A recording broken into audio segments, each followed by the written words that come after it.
നമസ്കാരം പ്രിയമുള്ളവരെ, മുസ്തഫ കുന്നത്താണ്. നമ്മുടെ സന്തോഷങ്ങളും സന്താപങ്ങളുമൊന്നും നമ്മുടെ അധീനതയിലല്ലെന്ന പൂർണ്ണ ബോധ്യത്തോടെ ജീവിക്കുന്ന ഒരാൾക്ക് ജീവിത വഴിയിലെ കല്ലും മുള്ളും മറ്റു ദുരന്തങ്ങളുമൊന്നും അതിജീവനത്തിന് തടസ്സമാവാറില്ല. മനസാന്നിധ്യത്തോടെ സമീപിച്ചാൽ പല വേവലാതികളും അകറ്റി നിർത്താൻ കഴിയും. മനസാന്നിധ്യത്തോടെ പ്രവർത്തിച്ചാൽ പല അപകടങ്ങളിൽ നിന്നും രക്ഷ നേടാനും കഴിയും.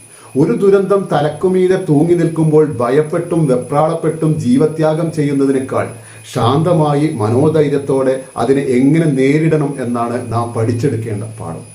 അതുപോലെ തന്നെ പെട്ടെന്നുണ്ടാകുന്ന ദുരന്തങ്ങളെ വരുമാനമാർഗമായി ദുരുപയോഗം ചെയ്യുന്നവരും ഓർക്കുക.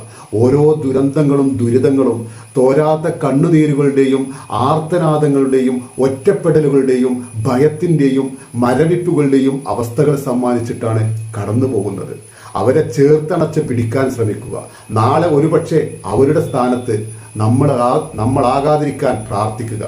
ഒരു ദുരന്തവും സ്വമേധയാ സംഭവിക്കുന്നതല്ല. എല്ലാ ദുരന്തങ്ങൾക്കും മനുഷ്യന്റെ ദുരാഗ്രഹവും ദുർബുദ്ധിയും വഴിവിട്ട അത്യാഗ്രഹവുമായി ബന്ധമുണ്ട്. ഒരു ദുരന്തവും സ്വമേധയാ സംഭവിക്കുന്നതല്ല. എല്ലാ ദുരന്തങ്ങൾക്കും മനുഷ്യന്റെ ദുരാഗ്രഹവും ദുർബുദ്ധിയും വഴിവിട്ട അത്യാഗ്രഹവുമാണ് കാരണം എന്ന് ഓർക്കുക. ഓർത്താൽ നന്ന്. നന്ദി, നമസ്കാരം.